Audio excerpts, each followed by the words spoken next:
पश्चिम महाराष्ट्रातील ऊस हंगाम आता संपलेला आहे। आज रयत सहकारी साखर कारखान्याची लहू राटे यांची ही टोळी आहे, हा ट्रॅक्टर आहे आणि ही टोळी आपल्या घोगावमध्ये आणि ह्या रयत सहकारी साखर कारखान्याच्या परिसरामध्ये खूप दिवसांपासून ऊस तोडणीचं काम करत होते। आज माझ्या शेतातील शेवटची ट्रीप भरून रयत कारखान्याला हा ऊस जात आहे आणि अतिशय सुंदर अशा पद्धतीने ह्यांनी आपली सेवा बजावलेली आहे। रयत कारखान्याच्या ह्या गळेप हंगामामध्ये अशाच बीडमधून आलेल्या स्थलांतरित कुटुंबियांकडून मोठ्या प्रमाणात ऊसतोड केली जाते आणि पश्चिम महाराष्ट्रातील सर्व ऊस हा कारखान्यांना यांच्या माध्यमातून नेला जातो।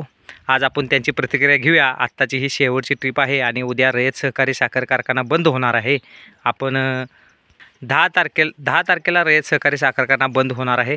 आपण आता या मुकादमांची आणि ड्रायव्हरांची आपण थोडीशी प्रतिक्रिया घेऊया। नमस्कार।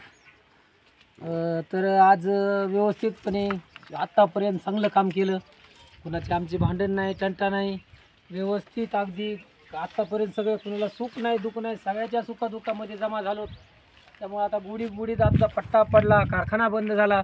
आत्ता आम्ही 1-2 दिवसांनी गावाकडे जाणार आहेत। गावाकडे गेल्यानंतर पुन्हा आपल्या मार्गाने आपल्या कामाला लागणार आहेत। याच्या पलीकडे काय, दरवर्षी आमचं कामच ते येणे, पश्चिम महाराष्ट्रात येणे, ऊस तोडणे, 10-5 रुपये कमवणे आणि गावाकडे निघून जाणे। आता रयत कारखाना बंद पडलेला आहे, त्यामुळे आता बंद पडला की गोडधोड जेवण करायचं आणि गावाकडे निघून जायचं। या गावातील सर्व शेतकऱ्यांनी आम्हाला साथ दिली आणि सुखादुःखाला ते सुद्धा ऐन टायमाला आडी अडचणीला पैसे दिले, पुन्हा मदत काय केली, तरी या सर्व शेतकऱ्यांचे मी आभार मानतो। राम राम।